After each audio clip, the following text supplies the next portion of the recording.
And now, you're tuned in to RBLR, the home of Tampa Bay's Reveler Sports.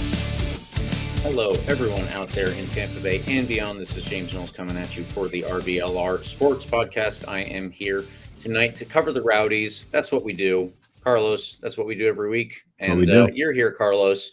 We're here after a really weird, busy, fun, awesome weekend. There was a lot to go on. But Carlos, we're recording a night early. So how are you doing on this Monday evening? James, I'm doing pretty good. You know, it's a nice, I'm not going to say it's a nice Monday evening. It's super rainy. It's dark really early. It's just weird vibes. I'm so sleepy. I took a nap as soon as I got back from my internships today. Some random good news. A couple friends of mine from my class in high school just got drafted to 2 separate MLB teams. So that was really cool news to wake up to after I took my nap. So shout out to them. Yeah, random stuff going on. I mean, like you said, a fantastic weekend, a roller coaster of emotions, to say the least. You said we're here to cover the Rowdies. We are now here to cover a Neill Collins-less Rowdies for the first time in a very long time. Very weird. Very weird. Lots of stuff to talk about, obviously, going forward, what that's going to look like. Lots to talk about just with this game, really. It was a fantastic game. And I'll save all of that for a minute. James, how are you? What's going on in your life?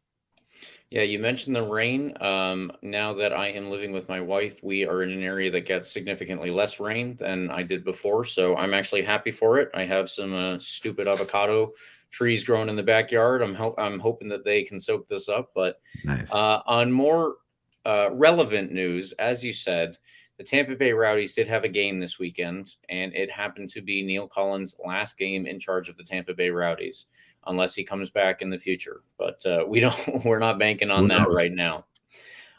So yeah, that's where we're going with this episode, and we've got a lot to cover. I think we're going to get into the game, but not in as much detail as we usually would, Carlos, because there's too much other stuff to talk about. That's honestly, fair. Yeah, that's fair. That's fair. I feel like, I mean, we can't. If it was up to me, we'd spend an hour talking about Neill Collins. Honestly, there's that much to say about him and his tenure at this club. Yeah, but I'll save all my love for him for in a little bit, for sure. Yeah.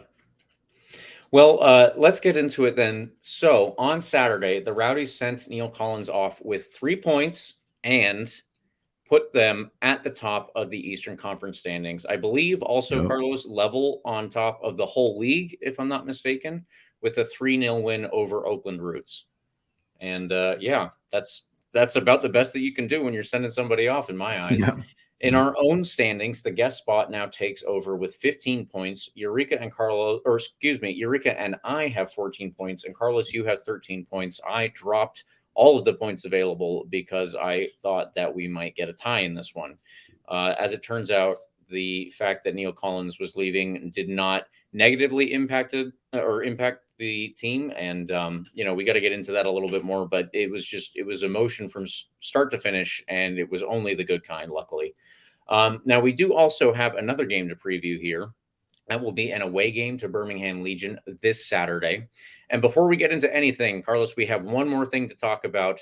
That is RBLR Rowdies are hosting another watch party. It is coming up on July 22nd. We are going back to Berry House off the Ybor Strip. As you can see in the graphic next to me, you can join us. The game will be, the game starts at 7:30, obviously, but we will be going from 7:15 onward with our live pregame show.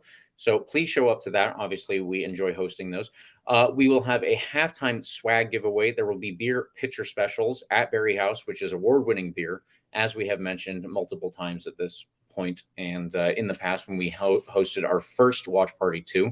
Yeah, Berry House is, like I said, off the Ybor Strip. It's a very nice brewery, and they have awesome beer. And if you would like awesome beer to watch the Rowdies with an awesome crowd and maybe even take in an awesome pregame show, please join us for that. We are going to be talking about it over and over until that Saturday, including later tonight. But Carlos, if you could, please get us going on the quick recap before we get into our questions, which may or may not be entirely about the game. There you go. James, it was a packed house this past Saturday, fantastic atmosphere, and the Rowdies came out with their starting 11, which included Connor Sparrow, Antley, Lasso, Guillen, making up that defensive unit.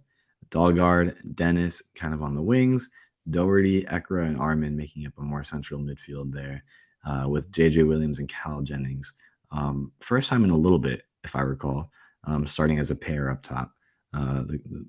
Two co-strikers sort of situation. Cal Jennings had us up pretty early in the game in the 8th minute. Fantastic little goal. Can't complain too much. A nice cross from the right wing. By the end of the half, the Rowdies would go up 2-0 with, again, none other than a Cal Jennings goal. A beautiful kind of solo effort from him. Very much on a tear in the first half. And it wouldn't stop. The second half rolls around, playing a little bit slower than usual. There's a bit of a few moments of danger for Oakland. Connor Sparrow came up big more than a few times. I'm sure we'll talk about him again in a little bit. Second half, same deal. Connor Sparrow had to come up big more than a few times to keep us ahead of the game. Again, Cal Jennings would show up in the 58th minute, finish the hat trick, one of the very few hat tricks in the Tampa Bay Rowdies modern era, James. The only other ones I can recall off the top of my head right now, Georgie Hristov in Fort Lauderdale, Sebastian Gonzatti in North Carolina. And I know I'm missing one. I believe this is the fourth, if I'm not mistaken, but somebody's going to correct me because I'm definitely wrong. That being said, Cal Jennings got his hat trick this night, and that's all that matters. Rowdies are going to win 3-0, 3 points, a game that never really felt totally safe until that third. Well, after the third goal, the game kind of felt like it was in the bag. But James, a scoreline that I think might have been a bit misleading. Oakland had very, very good looking opportunities. But I think Connor Sparrow, again, showed up incredibly. Our backline played pretty well, and we held them to a shutout for the first time in a very long time. It's been a long time since we have had a shutout, at least a month or so. So Rowdy's coming out with a favorable result for the offense. For the defense, everybody's happy. The boys were absolutely on a mission to give Neill Collins the best last game possible, and it happened.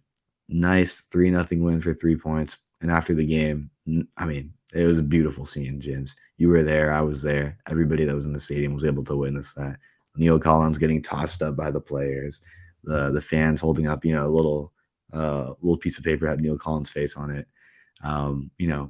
Great back and forth between Neely and Ralph Schmab behind the goal, and John Stead getting in the celebrations as well, as he definitely deserved.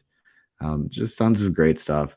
I mean, you can tell Cal Jennings' hat trick definitely got overshadowed by the Neill Collins love. And I think even Cal Jennings might have forgotten about his hat trick because everybody was so caught up in the moment. Beautiful, beautiful scenes. Everybody left the stadium happy. Everybody left the stadium a bit more emotional than before. And I think, correct me if I'm wrong, James, hopeful. I think there was a bit of, what's the word? Concern, a little bit of anxiety around one of the best coaches in the league, if not the best coach in the league, leaving in the middle of the season for the, now current first place team in the Eastern Conference, tied first place in the league. But that being said, if the guys play like this 3-0 with all the turmoil around that and potentially, again, losing your coach in the middle of the season, that's not easy. I think everybody left a bit more comfortable than, when the news came out, if that makes any sense. Yeah, I agree. That's the recap, James. That was the full 90 minutes, skipping a lot of, what happened in between. I think I skipped over all of Oakland Roots' chances. But again, they actually outshot us 14-13, James. I did not know that. Yeah, they had one more shot than us. We had 7 shots on target. They had 5 shots on target. We had 3, quote unquote, big chances. They had 2, quote unquote, big chances, according to Fatma. But the difference was we made ours and they missed theirs. At the end of the day, that's all that matters. 3 points for the Rowdies. 3 points for Neill Collins in his last game coaching the Rowdies, James. What do we got about this game? Let's talk about the game briefly. Let's talk about how it worked out, how it happened, very broadly. We got off to a really hot start, and I think it felt like it kind of came out of nowhere, James. Those first 7 minutes, we didn't necessarily create a lot. It was kind of just feeling out, the opponent as per usual, and nothing crazy. And all of a sudden we just rip it and Cal Jennings finishes a goal in the 8th minute. What happened in that first half, in your opinion? Because I think it was an interesting game. I think after that first goal, it looked like we were definitely struggling. Like Oakland was creating more opportunities. In my opinion, it looked like Oakland had a chance, more than enough chances to equalize, maybe even take the lead before Cal Jennings scored again in the 41st. What do you think about that? Yeah, I thought watching it, there were a lot of moments when you could see the incredible quality of this Rowdies roster. I was sitting to a guy or next to a guy who I didn't really know, but we just Sure. kind of got talking over, simultaneously exclaiming, watching the game. It's kind of one of those things where you're, just at an event, you're both like, whoa, wow. And then you kind of start talking over how you're both wowing at different things. But Yeah, yeah, yeah, we were both pretty blown away by a couple different plays here and there. But I think that you're right to say that Oakland definitely did have the better of it at times. sure. It was interesting though, because the Rowdies went back to three at the back, like we have seen, I think, plenty of times over Neill Collins' reign.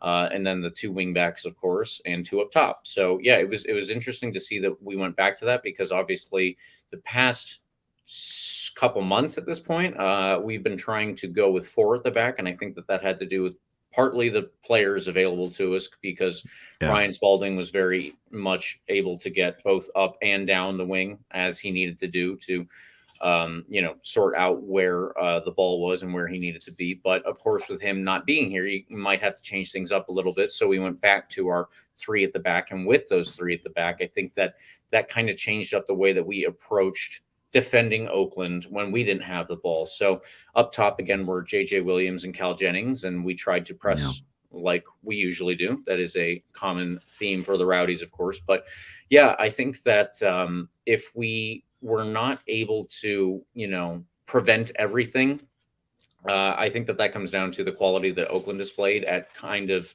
getting their guys into certain positions and figuring out where they yeah, needed to be as well.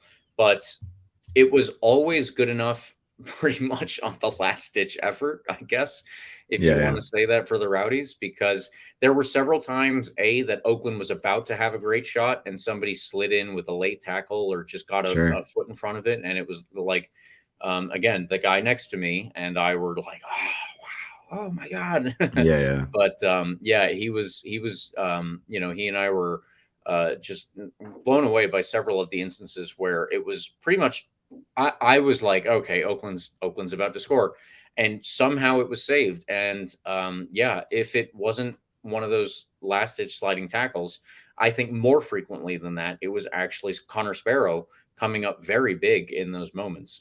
yeah, He was able to. He just had a fantastic game in this one. I think that Connor Sparrow is. We've obviously known based on playing him multiple times over the last several years that he is a quality goalkeeper. But yeah, in addition to that, I think that he's had some good performances here.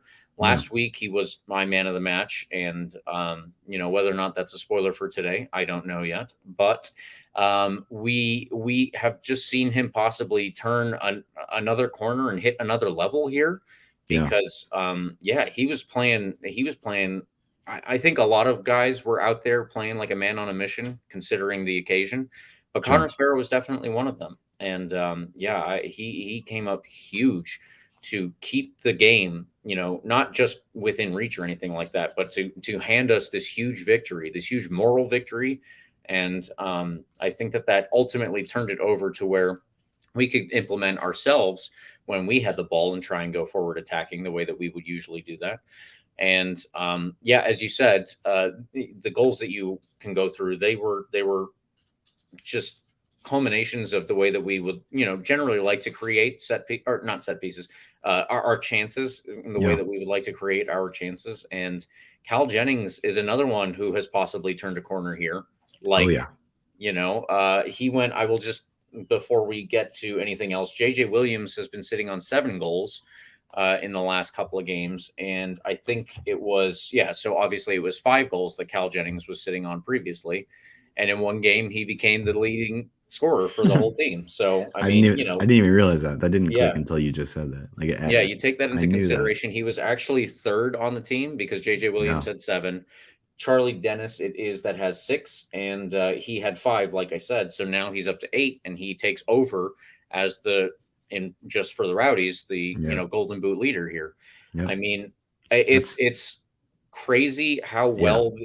But you and I said this ahead of the season. I want to, I'll finish this point and then I'll turn it back over to you to go through what you saw with the goals and everything. But you and I said this at the beginning of the season. I think that we saw the talent that was being brought in, and we Yeah. saw the level that this roster was. This was supposed to be the roster that went and did the thing. The Yeah. Rowdies Yeah. have always been on the precipice. The Rowdies have always been right there, but they never got quite to that level because unfortunately we lost to Orange County. Nah, we don't talk But about that. yeah, but we saw ahead of the season this was supposed to be the team to go out and do it, and I think that it took some gelling for sure, but possibly if JJ Williams and Cal Jennings can be a partnership and not just subbing in for one another, hmm this could be the team. This could actually be the roster that goes and does it. Yeah. It's going to be difficult for all sorts of reasons that we're going to get into because Neill Collins is left, but it's just looking amazing in terms of the players' form. Totally. Totally. I mean, I think you hit it on the head there. We started to see the Cal Jennings like potential start to be reached, like the potential we expected within the last couple of games. He had those. Let me go back and fact check myself. Yeah, he had the 2 goals against Loudon that totally flipped the game. Right. I mean, we were on the verge of dropping points to a team we should easily beat, and he comes in there and changes the game along with Dayon Harris as like a super sub later in the game. Against Las Vegas, he got the opening goal. Beautiful, beautiful finish against his former team. Very, very tough to do, and he finished at a beautiful angle. And then this game, just out of nowhere, he seems to be in the right spot at the right time. That's what a good striker does, right? You think back to one of the greatest strikers of our modern era, Sebastian Guanzati, right? When you look at him, he's not necessarily the biggest, right? He's not particularly, the strongest player or anything. You can't like hold off a guy for too long. He certainly wasn't the quickest or anything. I would even say the same thing with Georgi Hristov, right? You go back even further. Our best strikers have Yep, always known where to be, right? That's all they have to do. That's all. it's I'm not it's trying a to make it very sound good easy. skill. Yeah, I'm not trying to make it sound easy or anything, but they just knew where to be and how to finish the easy goals. Kyle Jennings, by no means were all his goals easy or anything, but in this particular game, I think you saw his off the ball movement particularly on display. His know-how and his knowing where to be particularly on display against Oakland. And we're seeing that fully materialize here. And again, that being said, he is quick and he can dribble. He can do a lot more than just being in the right place at the right time. He's definitely more than that. So again, I think him and JJ Williams have a very, very complementing skill set in terms of what they can bring to the table. JJ Williams is pretty quick, but he's the bigger body. He can get on the end of headers. He can certainly hold off a player for a bit. That complements Cal Jennings' play style super well. And if they can, that's kind of what I dreamed about, is that Cal Jennings, JJ Williams partnership flourishing up top. We tried it out at the beginning of the season and it wasn't really clicking. And we switched it up and, played with one main striker. We play around. And we're still playing around, as you can see, with the formation to this day. I mean, we went back to this formation that we really hadn't used in a little bit, but obviously it worked. So what are we going to do next week? It's going to be interesting to see. Again, breaking down the goals briefly. First goal, you have just a quick turnover that turns into a fantastic goal. Antley driving the ball down the right side.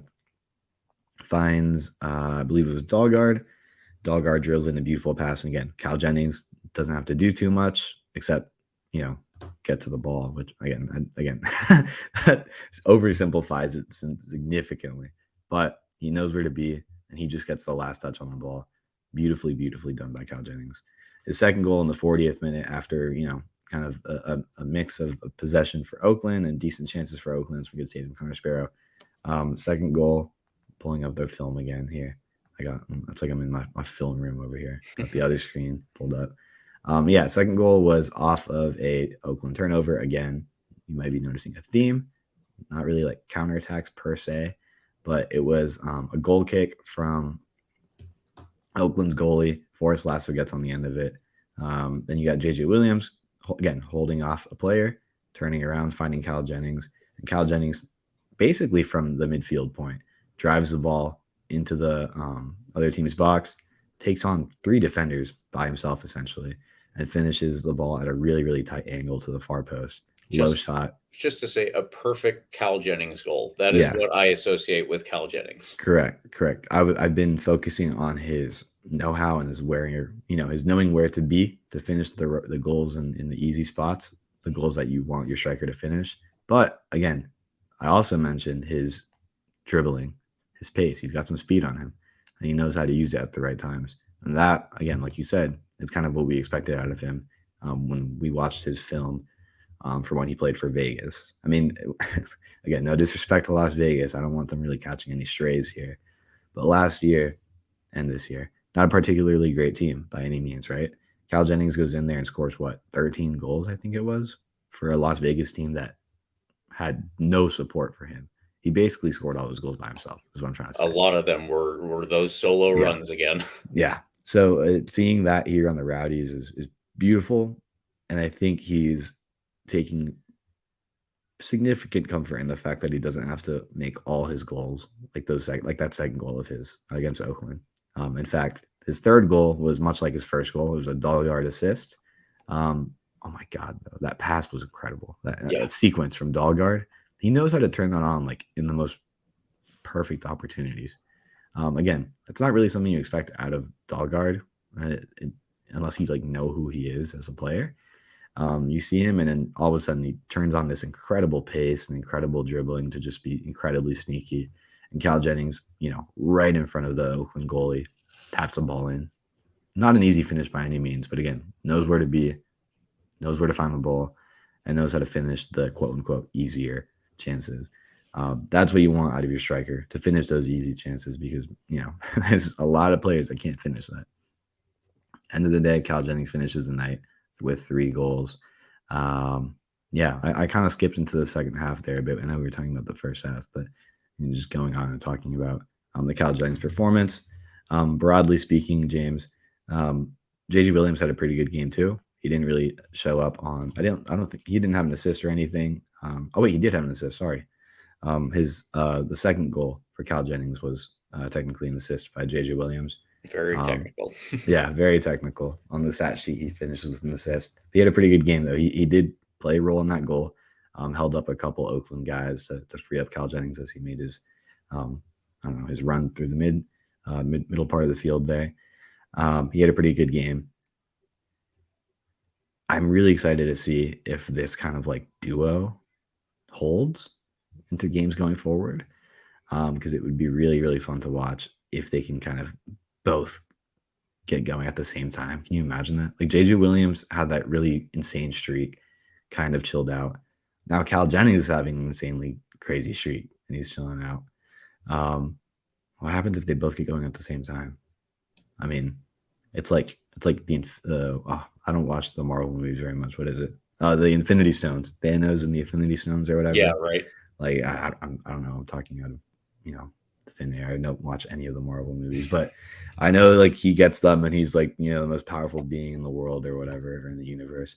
That's the Rowdies, and that's whoever our next head coach is. If Cal Jennings and JJ Williams link up and pair up and turn it on at the same time. We kind of got a taste of that against Vegas, even though we didn't really play very well. They both scored against Vegas. 2 beautiful goals.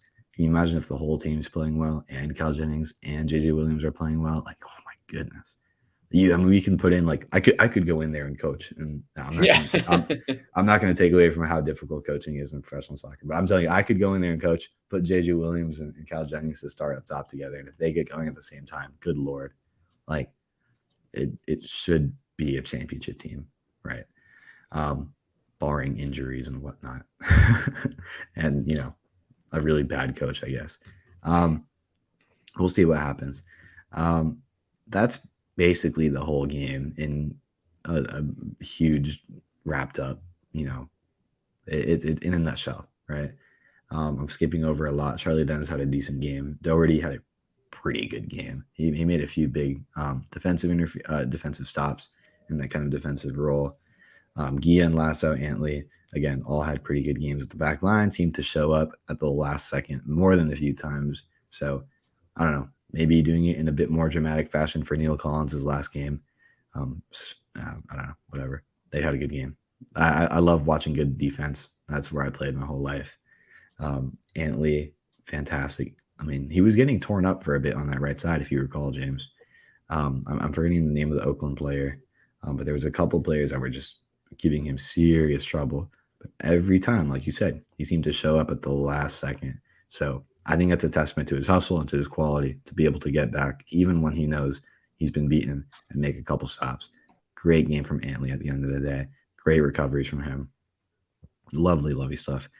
Yeah, you've touched on Sparrow enough. Sparrow had a great game. Am I missing anybody that deserves a shout out?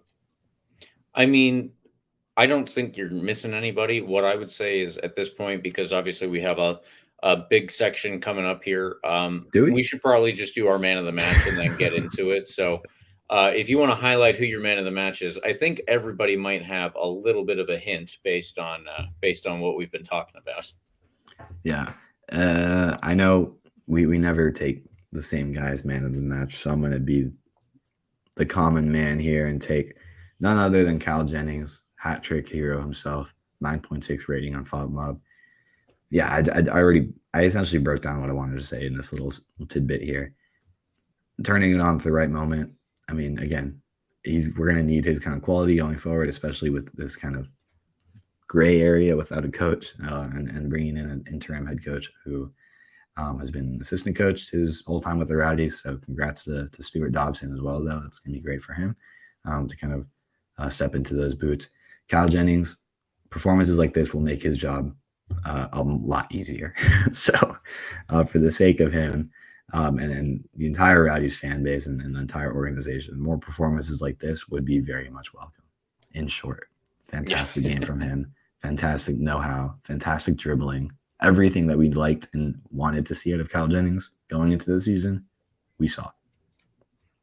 Yeah, I think that's absolutely true. I think that on my side, it was pretty similar. This was somebody that we wanted to see do exactly what he did. And he was a man who stood on his head in this past one. Connor Sparrow is my man of the match because he saved so many. I thought surefire. Okay, that is a goal. And then Oakland did not score. Obviously, they have 0 goals on the night. And so that came down to someone. And for the most part, that was Connor Sparrow. I think that, again, he didn't keep us in the game in the sense that we were, almost level or anything like that. It was 3-0. But he did keep us in the game in the sense that without his blocking several of them, it would have been a lot closer. And that would have impacted how we would have moved forward in the game before we went and got a second goal and a third goal and almost a fourth goal, but fair enough. So Carlos, I think that's not a lot of time to spend on the game or on the man of the match, but we have a lot to discuss here because there is something that's a little bit bigger than any one individual game over the course of this season.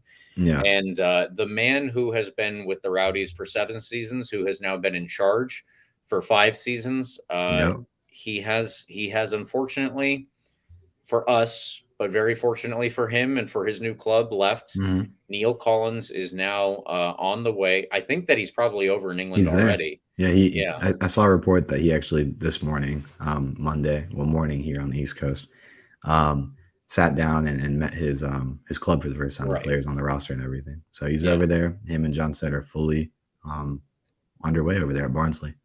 Yeah, so obviously it is the end of one era. We are waiting to see who the next coach will be and all that stuff. But Carlos, I'm going to turn it over to you here. This is kind of just an open section, but is there something that you just want to put out into the universe? Is there highlights that you want to bring up?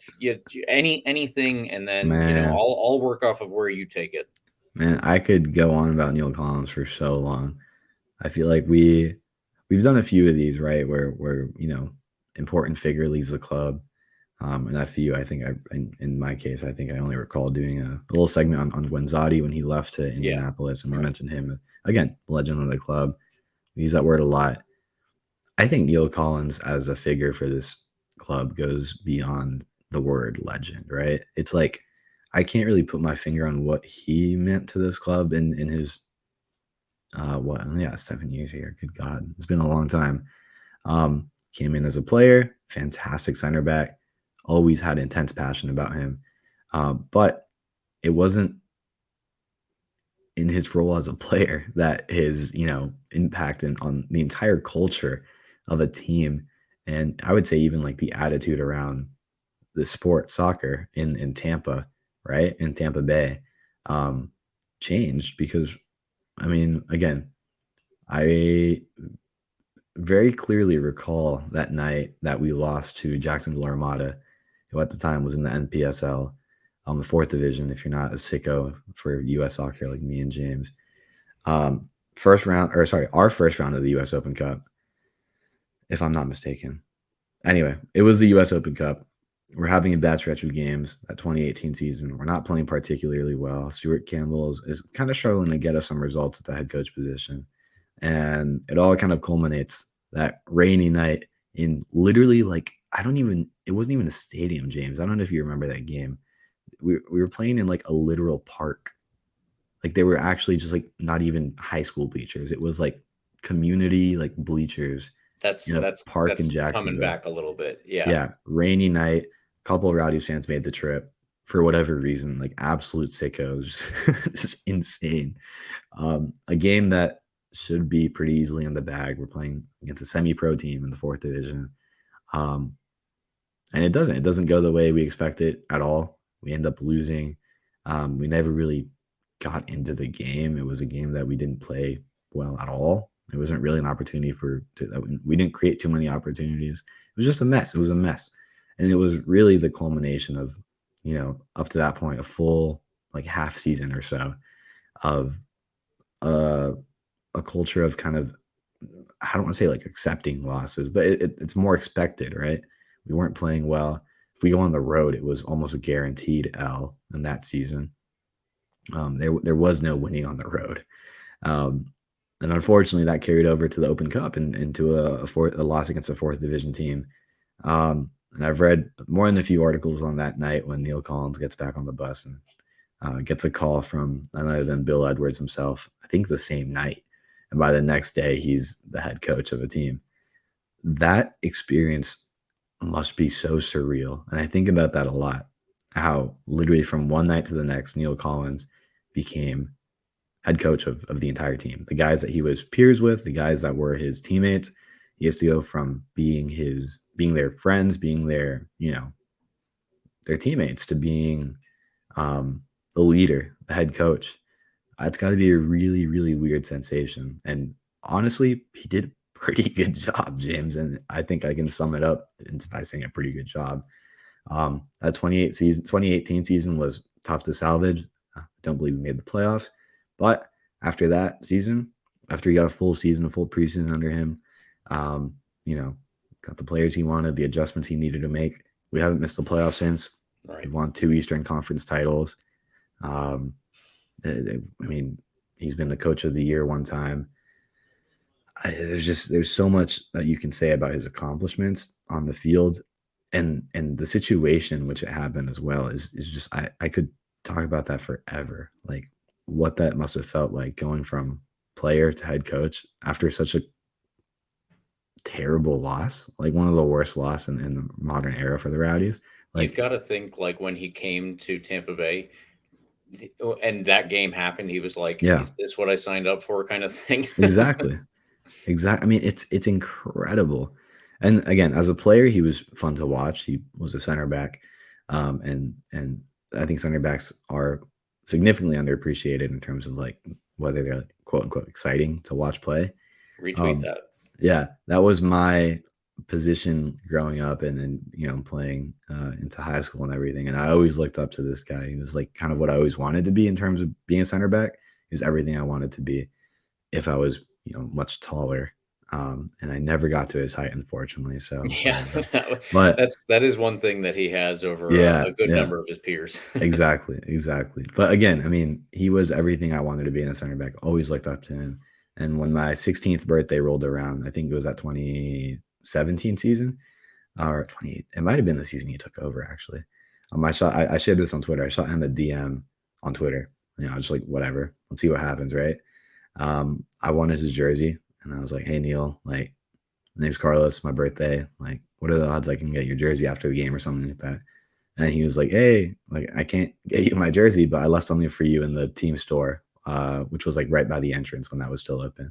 And he was like, "Go check it out. Tell him Neil left something for you." And I got there, and it was this like old shirt, the shirt that I think was probably like a prototype that they never actually sold, because I've never seen anybody have it. It's so weird. It says like "Search and Destroy Tampa Bay Rowdies." I have no clue what that means or why we have that. Like, we had that in the store. But it was more just like a little platform for him to share a message. He shared "Happy 16th birthday, best wishes," and that was it.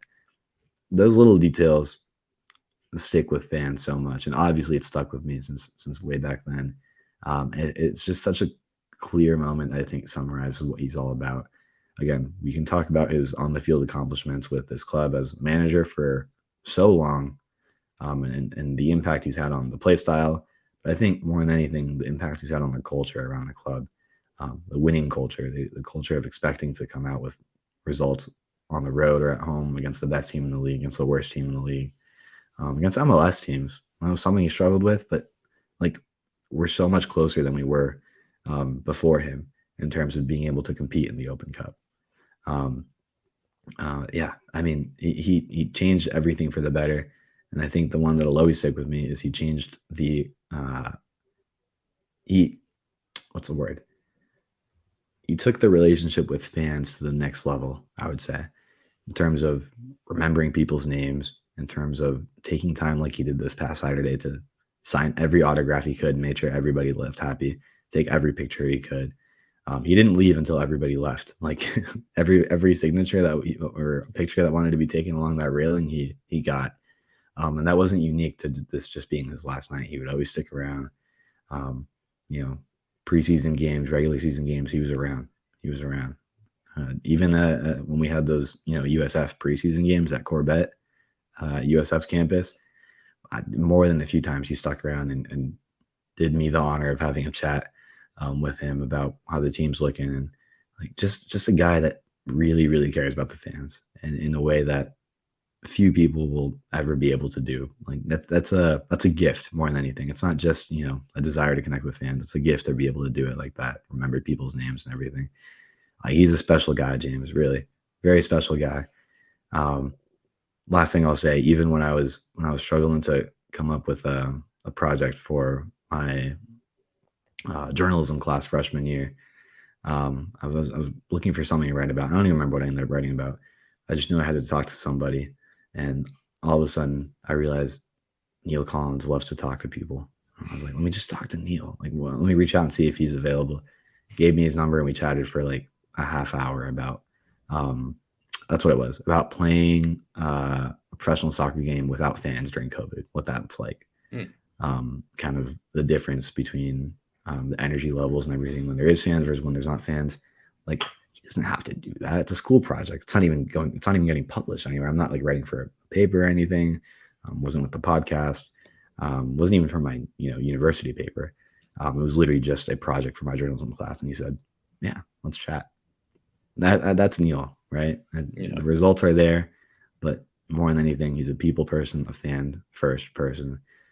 Obviously, the fans at Barnsley are going to be more than anything focused on the results right now because they don't know Neil. But give it time, and I think he'll make the same cultural impact over there as he did here. So, Barnsley fans, if by any chance you listen to this, take care of him. You got a good one. Support him. Front office. He needs, like any coach, he's going to need a little bit of support. He needs the players to implement his system, and he'll make special things happen over there. I'm absolutely sure of it. Yeah, I mean, I agree with everything you said. Of course, that's a given, but I just want to go a little bit through the post-game press conference for the people who were I guess watching us talk to him, because it was there were a couple of little details that I think are pertinent for everyone to hear. One of them does go right back to what you were just saying about him being, a guy who is all about the fans first. um, they asked him, among all of the other questions, I asked him just whether or not he was looking forward to getting rid of this weather, or if he was going to miss it, stupid things like that. But also, somebody asked him, what are the things that you're going to remember most about your time here? And he talked about, individual games. Of course, there are going to be memories like going to Louisville and beating them. There was also the time that we were down versus Louisville and came back and beat them. Those were both Eastern Conference Finals games. And, there were obviously many other emotional games in between for points, for trophies, for, advancement in the playoffs, whatever the case is. But yeah, he said that among all of the games and among all of those highlights, what he's going to remember most are the people that he's met along the way, and everyone that has kind of influenced him in that sense. And I think that that goes back to what you were saying, Carlos, about how he is he's a guy who actually, is of he's a professional footballer, but he is someone who at this point in his career as a coach wants to impact the people who watch the sport, possibly more than, I don't know, even I guess the only other people that would take into consideration are like, the players that he's coaching, of course. Sure. Those the I think his first priority is the fans, because, like you said, he stuck around to sign autographs for every single person. He could have left early. It was an emotional night. He spent a good portion of the night tearing up over people cheering for him and everything like that. But he stayed around for that, and you could be like, okay, well, that was just his last game. But this is not a one-time thing. Neill Collins has there are a lot of examples of him staying to sign things and, pose for pictures, clapping with the fans, hyping the fans, all of those kinds of things. The last week or so, no, it's only Thursday, since Thursday. So the last couple of days, there have been, a couple of different publications that reached out, and every single one of them, I wanted to highlight how much I think he cares for making sure the fans feel literal pride, and they can actually go out and say, like, I support uh, a soccer team, the Tampa Bay Rowdies. That is my club, and they are a good club. They play good soccer. They play really well, and all of the players that are on those teams, from when he first took over until now that he's left, they are players who also care about the fans. Because the other thing that I've always tried to highlight in these little snippets and tidbits, all of the players too will stick around after the game and sign autographs and pose for pictures and clap with fans and take it all in and give it back to the people that, you know, ultimately, if you are a professional athlete, these are the people who pay your salary. The ticket holders are the ones who make it worthwhile for the owner to have this club, this sports franchise, whatever it is, so that they pay you. Like, it is for the fans that you are kind of able to have this job. Otherwise, it would just be like how RBLR FC was just kicking a ball around on Saturday and getting our asses kicked for 5 games in a row. That wasn't for anyone. That was just for us. We paid to do it. If you get paid as a professional, it is for other people. So they all stick around after games and make sure that the people who show up feel the appreciation that they as players get and understand on the receiving end of that. And I have said for all of them, I think that that is a personality thing. Coaches sign players for specific personality traits in addition to their, talent, obviously, as a player. But, it's not just a coincidence that most of the team is out there after every game trying to sign autographs for people and pose with pictures for all of the kids, Yeah. all of the Yeah. screaming kids, every single game. I'm not a parent or a player or anything that has to interact with these kids usually. Over here, they're just screaming in my ear, and I'm like, "Good God, that's so loud!" But all of the players are like going over there, and they're Yeah. interacting with all of these kids, these probably hundreds of kids, and again, they do this every game. They appreciate that everyone is Yep. showing up to see them, and they give it back. They give that love right back, and I think that is, again, a choice that the coaching staff has made, and a choice that Neill Collins ultimately has implemented. They Yeah. play a certain style, which is what Neill Collins has asked them to.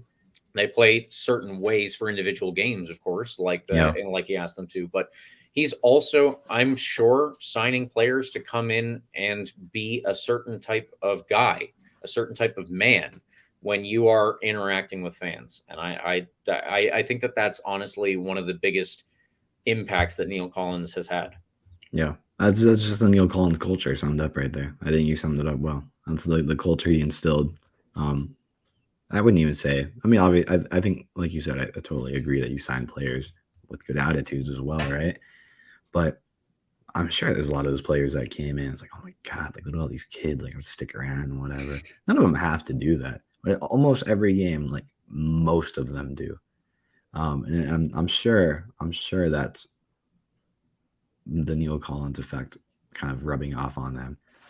Yeah, There's probably nothing in their contract that says they have to stay after and sign, autographs. Neil Collins tells them, hey, like, I don't know. I don't know what he tells them. I'm not in the locker room, but you know what I mean? It's his effect. It's the role he plays in sharing that culture and radiating that positive energy and respect for the fans and just everything he brings to the table. Um, it's summed up well, like you said. So, um, yeah, again, I can talk about Neil Collins forever. I'm just going to cut myself off and sum it up with a brief thank you. That's all we can say, right? For everything, not just the results, but again, a significant cultural shift in what it means to uh, be a fan of the Tampa Bay Rowdies, James. absolutely. It means something, and it means, like, again, it means a pride, and he has been a crucial part of that pride for 7 years now, and making it a Yep, real thing. So, yep. yeah, good luck to Neil Collins. Obviously, good luck to his family along with him. He deserves everything good. And John Stead. And John Stead, they both deserve everything good that comes to them in, their coaching career. And yeah, I mean, I think, it'll be tough at Barnsley at first, because every new job is tough at first. That's just literally what a job is. But I think that Neil Collins, if he gets the time to, work with the system that the new owner there has, which is if anybody is unaware, it's the Moneyball guy from that movie. That ownership group. If he is given the time to work with the resources that they give him, he's going to get that team at least into the championship. So give him the time that he needs, and it will happen. So Yeah, all of our Barnsley fans, if you're listening, um, yeah, like you said, have a good time with him and treat him well, of course. And all of the exactly. Rowdies fans listening, we are with you. That it sucks that Neil Collins is leaving, but we're all, just so happy for him. I think that Yeah. it's kind of just, we're not even. I don't even know anyone who's kind of at the grieving stage, so to speak. No. I think to sum it up briefly, I mean, I think about it. Like I've been thinking about it in this way, right? He's going to Barnsley. We can expect a significant impact of that club just based on the character he is. Um, when those good things start to happen for Barnsley, the name recognition starts to come around for Neil Collins as head coach. It's making something happen at Barnsley, making something special happen. Um, at some point in the conversation, it's always going to come back to the Rowdies, and I think that's the most special part for me. He's wasn't born here. He's not American. He's from Scotland, from the UK, right? But at some point in the conversation about Neill Collins, hopefully in all the career success he's going to have in the future now, a very young coach, right? We're the first club he coached for. At some point in the conversation about all the success he's going to have, it's always going to come back to the Rowdies. And I think that's what makes it even cooler for me, in my opinion. Thinking about all the Twitter interactions we've been having with Barnsley fans, super random fan base we would never have interacted with otherwise, unless they play them in the preseason or something. I don't know. But it's a whole new community of people, community that cares about their club just as much as we do, community that wants to see the best for their club. And again, maybe similarly to us, is kind of in this nervy stage of needing a new coach and what's that going to be like. And, despite the cultural differences around the sport here and in the UK, like those feelings are mutual. And I think we can kind of, there's something really special in that kind of shared feeling between these two clubs now. And a little bit of a community that's been formed and maybe this hopefully, a relationship based off the great success of this great coach that's going over there. So we'll have to see. But James, again, I have no doubt in my mind that, Neill Collins is going to do great things over there. And hopefully we'll be seeing him on ESPN Plus at Wembley, in the playoff final or something like that. Because, I'm not going to, what is it? It's like weirdly expensive to watch Barnsley in like the 3rd division in England. So maybe we can all pitch in and share an account or something in the Rowdies fan base. I don't know. Like, we'll make something happen, but we'll all be keeping up with him and John Stead from here. And again, I'm sure there'll be good things coming sooner rather than later for Barnsley. Yep. All right. Well, Carlos, as you said, we could go on and on. I think that it's best we leave we leave that now in the past and we move on to the next stage of the podcast, at least. Yeah. Obviously, there will be more coming out, and I think that you and I are going to do even more about Neill Collins over the course of this week or the next, whatever that is. But we do have a little bit more to cover before we close this one out. So let's get into our next section. But before we do that, we do have to highlight yet again that the next RBLR Rowdies watch party will be Saturday, July 22nd. The game against Indy 11 starts at 7 p.m., but our live pregame show starts at 6:15. So please join us for that. Obviously, you can take part and heckle us if you want, hopefully in only the fun ways and none of the mean ways. But there will also be a halftime swag giveaway, beer pitcher specials at Berry House. And again, Berry House is award-winning beer. So please do check it out. It's off the Ybor Strip. It's a very fun location. And they have an awesome little setup there. I believe that they are working on food, although I don't want to guarantee that. But either way, it is a very cool place, and we hope that you can join us there because we are going to try to get even more people than we had the last time, which will make it an even bigger and better party. So, all right, now Carlos, let's move on. Do the actual pivot into the away game coming up this Saturday because we play Birmingham Legion. That's something we're doing. We are going to Birmingham, Alabama, and we will be playing soccer there against the Birmingham Legion. We're traveling out there. Game set for Saturday at 7:30 p.m. Eastern Standard Time. Birmingham started the offseason very strong, but have really not kept the same pace as of late, James. They're currently sitting in 6th place. Not bad, but expectations were certainly a bit higher for them at this point in the season. We can expect something like their usual 4-2-3-1 with Van Okel, a goalie we've seen more than a few times with his infamous mustache in net. In front of him will possibly be Colin Smith, Alex Crognali, Fanuel Cavita, and Gabriel Alves.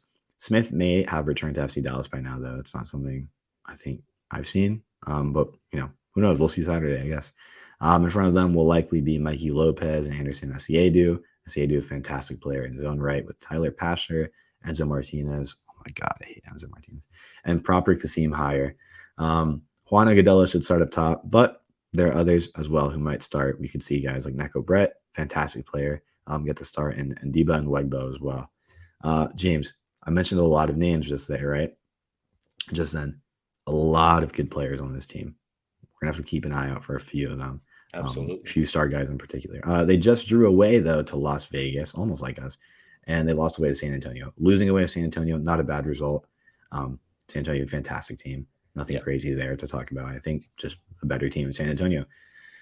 That being said, draw away to Las Vegas, a bit more questionable, but like you said, James, in your notes here, we almost drew to Las Vegas as well if it wasn't for a wonder goal from JJ Williams.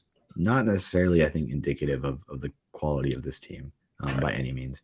Enzo Martinez, grown, has 7 goals and 5 assists, so he will certainly be their danger man. This guy always seems to come back and just seems to be dangerous every year in like the sneakiest way. Like he's never putting up like he's a hell of a heel in the yeah. UFL. Yeah, it's like he's never putting up like insane numbers, but he's always like really, really solid and always flies just under the radar, like to the point where it's like you play him, you're like, oh my God, this guy's still really good. I don't know what it is with this guy. He was one of my off-season wish list guys. Sad to see it never happened, but again, he's one of those players that you hate to play against for a variety of reasons, but you'd love to have him on your team. Yeah. Like a Pat Maroon type of guy, I guess, for the Lightning or something. I don't know why Pat Maroon's in my head. I think it's because he just left. That being said, Enzo Martinez, dangerous man. Neko Brett and Tyler Pasher also have 4 goals and 2 assists. Proper Kasim has 4 assists. Tons of players that can produce. A few players that maybe haven't lived up to their expected potential this season so far. Doesn't mean they can't turn it on in an instant like the Rowdies have. With like a Cal Jennings type of player who, again, just scored a hat trick out of, he was coming off a pretty good streak. But, that being said, tons of players that can make things happen. Maybe they're not playing great, but again, they can make something happen at any point if they flip that switch. We're in a tough spot of the table so far. It's going to be a tough game, though. We have Pittsburgh hot on our tail, just 2 points behind. Charleston Battery, 3 points behind. Pittsburgh falls into second place behind us following their draw against Sacramento at home. So that keeps us in first place as of now, James. But this will certainly be a test. I think this game against Oakland was also a bit of a test. Oakland, though, is, decent team, but they're in 10th place in the Western Conference now. Birmingham, 6th place, away, going to Alabama. Going to be a tough game for sure. We'll have to see how it plays out. I'm relatively confident, but again, first game without Neill Collins at the helm. Stuart Dobson, if I'm not mistaken, is the current interim head coach as of now. Congrats to him. It'll be interesting to see how he comes out if he keeps the same. I'm sure. I'm predicting here, but I'm sure we can expect to see kind of the Neill Collins system continued in Stuart Dobson for the sake of continuity. I have questions to ask about what the coaching situation will look like for the rest of the season, but I guess we can save it for in a second here. Stuart Dobson will come out, try and get the 3 points, obviously. And I think we can do it, James. It's going to be a tough game, though, as I mentioned earlier. Tons of players with really, really good talent. Van Okel in goal is no joke, obviously. That being said, we've beaten this team more than a few times at this point, but they've beaten us as well. They know how to do it. We're going away, always difficult. So we'll have to see how this one plays out.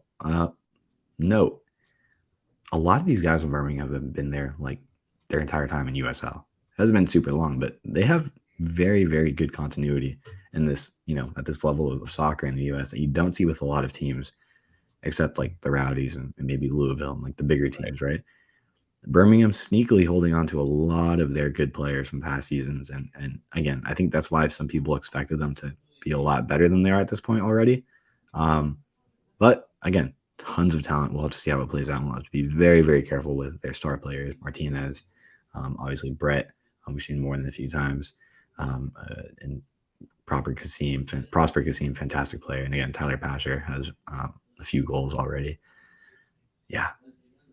It's going to be a challenge for sure for Stuart Dobson in his first game.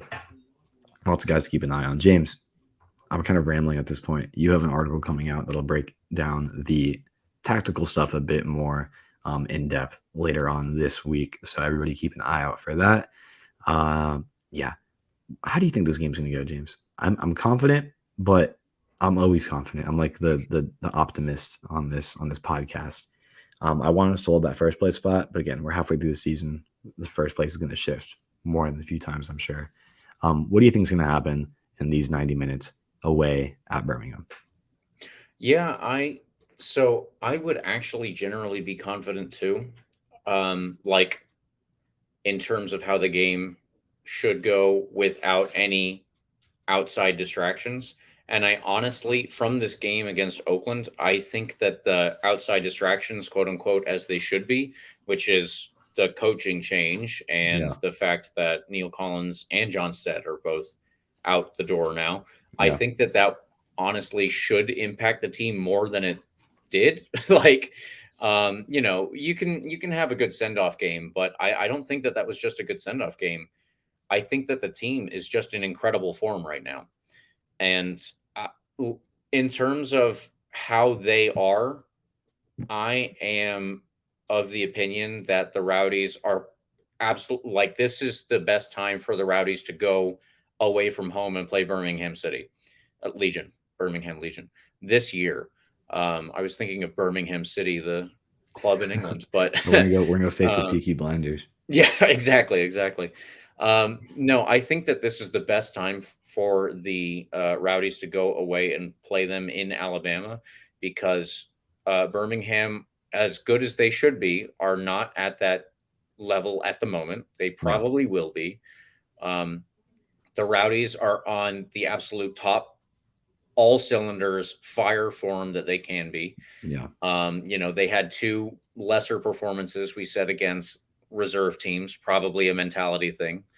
But then they come out and they blow Oakland out of the water with some help from Cal Jennings and Connor Sparrow. I think that in those terms, this should absolutely be a win. The only thing that I have here is just that I think that Birmingham Legion are going to really, really, really want to get this win because, as we've stated, they started out, one of the hottest teams in the league. They made a bunch of very splashy signings over the offseason. Juan Agudelo wasn't signed over the offseason, but he is a splashy signing at the USL level because he is a former U.S. men's national team player. Tyler Pasher was a very splashy signing. He's done well at USL. He did so well at USL that he earned a move to MLS. Unfortunately for him, that didn't quite work out, so he dropped down a level again. And he has been, very good at this level for years. He's a Canadian men's national team player.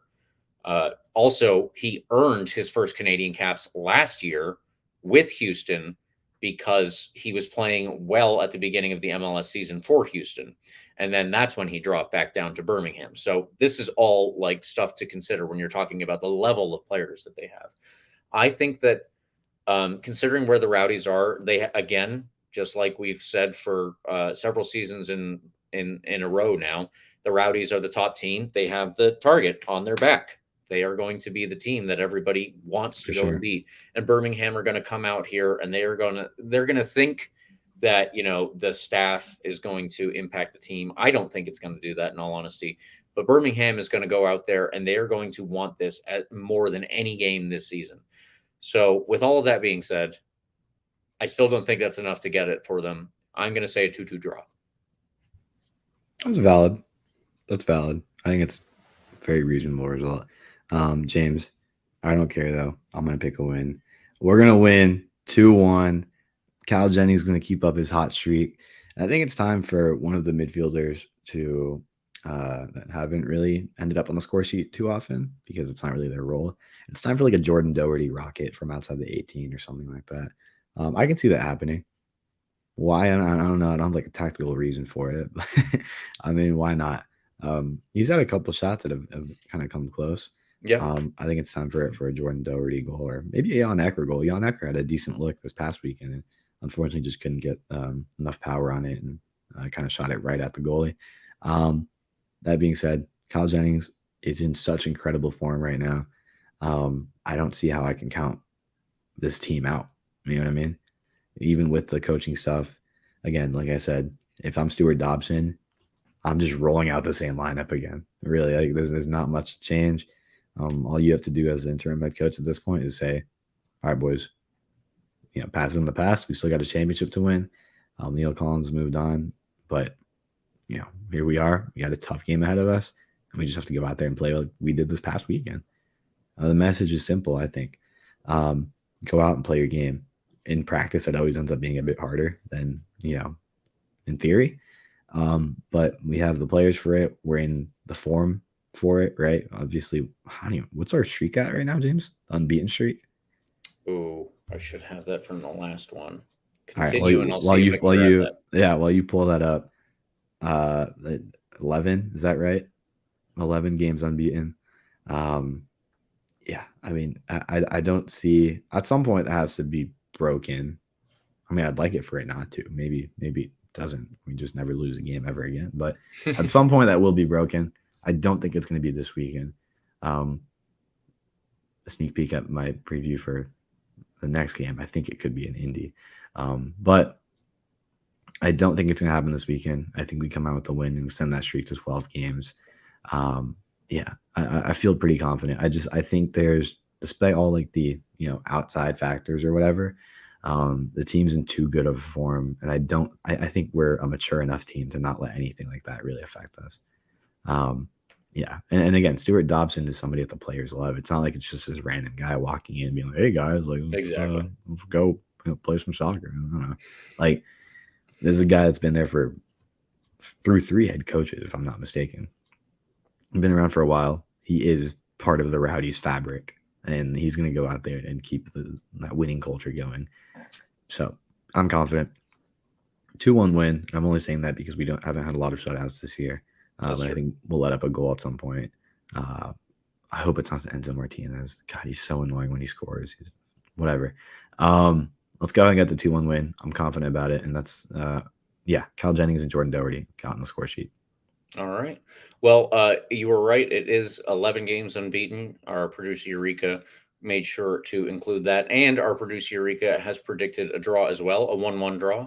The guest spot this week is my wife, Jamie Schindewolf, and she has gone 4-1 to the Rowdies. Yes. Boy, I wonder where she got that one. Yes. But, she is very confident. So it wasn't pulled out of the blue. I asked her about it, and she said that she looked it up.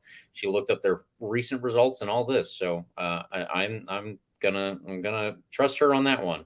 Yes. But we'll see how it goes, obviously. So, Carlos, we have gone through a lot here. There is just a couple more things in the extra time segment, real fast. I don't know if you've heard, Carlos, but this group, they're RBLR Sports, and That's they go us. to the Rowdies. They're hosting a watch party. We are They're hosting a watch party. So, if you want to come, you should come to that. We should. It is Saturday, July 22nd. The game is at 7 p.m., but it is a 6:15 live pregame show where, Carlos, you and I will be there talking all about the Rowdies and how we expect this game to go. There will be a halftime swag giveaway, beer pitcher specials. We're going to Berry House off the Ybor Strip. Carlos, do you have anything else to include about this? Free stuff, beer specials, Rowdies. That's it. That's it. That's the tweet. I mean, what else I got to say? I mean, that's the ideal Saturday night. I don't know where else you would be, James. I mean, I don't need to say anything else. It's on the little advertisement we have. What else do you want, guys?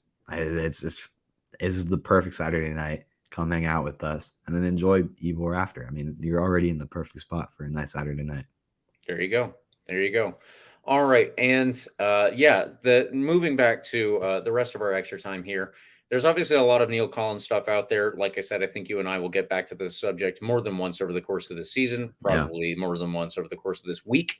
But check it all out. And of course, now our own coaching search begins. We haven't heard anything about who. So if we do hear anything, as long as it's confirmed, then we will get it out to you guys. But yeah, it's very interesting to see exactly where we'll go. I think the Rowdies are on a new level in terms of whom they can attract. Yeah. And that, again, comes down to Neill Collins. So, great stuff there. James, Carlos, wait, hold on. Before we move on, I want to ask you not your prediction, who your dream coach is to fill in for Neill Collins before we move on. Just a rapid fire off the top of your head. It can be insane if you want. I mean, there are insane choices, obviously. You could say someone like Carlo Ancelotti or something like that, but I don't know. If I would like to be very positive, but also realistic, what I would think is someone who's an MLS guy, and what I would think is someone who's just had a bad run of it, but is still a very good coach, especially in America, probably. And this name would have pissed me off in the past, but I'm going to say it anyway. Probably Bob Bradley. No, let's not even elaborate on that. Let's just let that sink in. Who knows? Who knows? We know nothing, James. We really don't know anything about Literally, the at this search. point, we got nothing to go on. Yeah, this is totally off the top of my head. I've enjoyed the conversation started by I think it was Jonathan Silva on Twitter. We kind of got the conversation going in terms of people listing out realistic coaches, dark horse candidates, and who they expect. I've loved seeing the Mike Pendleton propaganda for BJ Callaghan. Oh,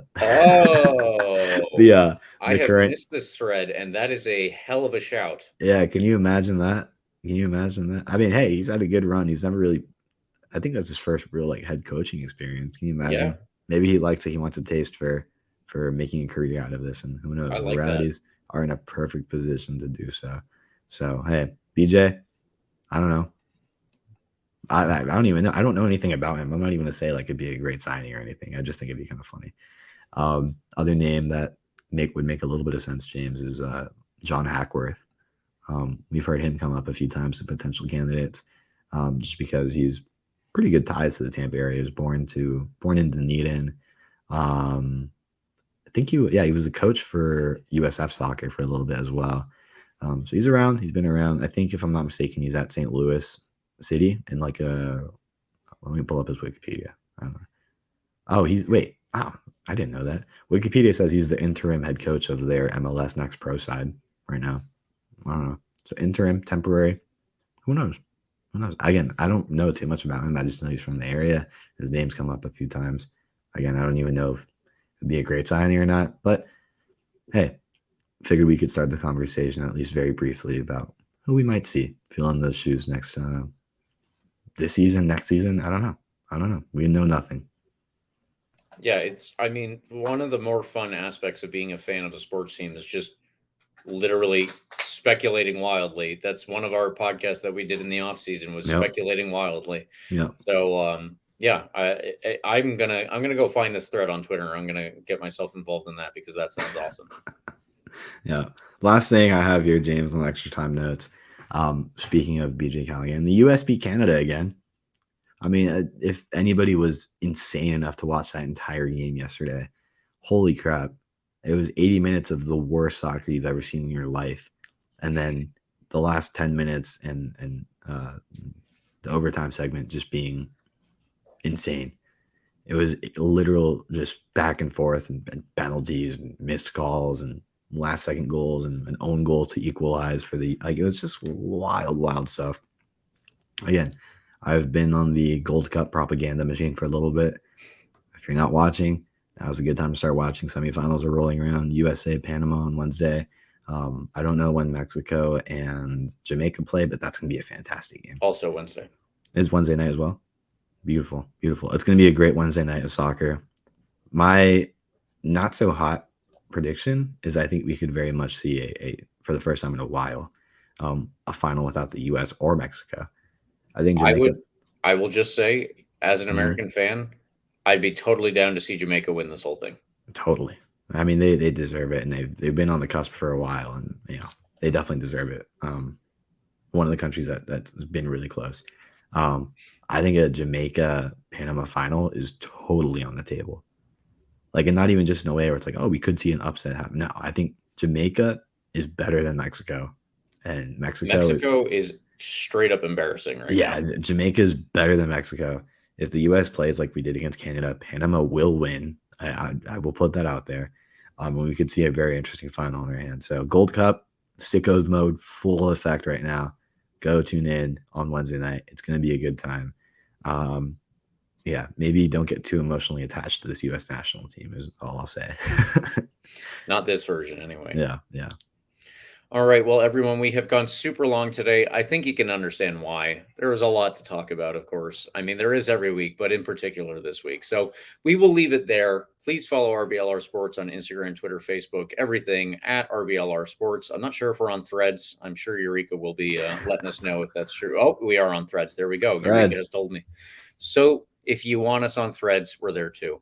I am not on Threads yet, at least, but I am on Twitter at RBLR James K. What about you, Carlos? At Carlos CPA10 on Twitter. don't look at my Twitter feed. It's actually kind of sad. The Georgetown mascot, Jack the Bulldog, passed away this morning. Been tweeting a lot about Jack the Bulldog. Lovely dog. I miss him so much already. Made me so happy every time we saw him on campus. Rest in peace, Jack. What a weird way to end the episode, but that's the last thing I'll say. All right. Well, if you can, also please like and subscribe to our podcast. We are on YouTube where you can get the full experience, or if you just want to listen to us and not see our ugly faces, then you can listen to us on Spotify, iHeartRadio app, Apple and Google Podcasts, wherever you get your podcasts. We are there. Come on, you rowdies.